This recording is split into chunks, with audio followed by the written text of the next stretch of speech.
Permission ছাড়া কোনো কিছু হবে না। মানবাধিকার কমিশনের অফিস হবে বাংলাদেশে, জাতিসংঘের অফিসই থাকবে না বাংলাদেশে।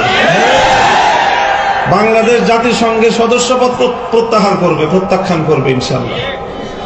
কথাটা বলে দিলাম, মিডিয়ার মাধ্যমে মেসেজটা পৌঁছে যাবে আমাদের অন্তর্বর্তীকালীন সরকারের কাছে যে এই মানবাধিকার কমিশনের অফিসের নামে আমার সোনার শাহজালালের এই বাংলাদেশে সমকামিতা সহ পশ্চিমা ধর্মবিদ্বেষী অসভ্য বেরেল্লা কালচার বাংলাদেশে আমদানি করা হবে।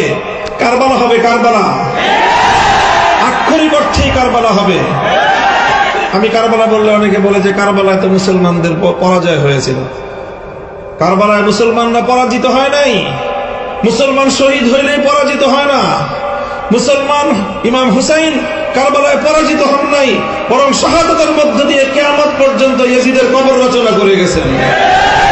শাপলা চত্বরে আমরা রক্ত দিয়েছি, আমরা পরাজিত হই নাই।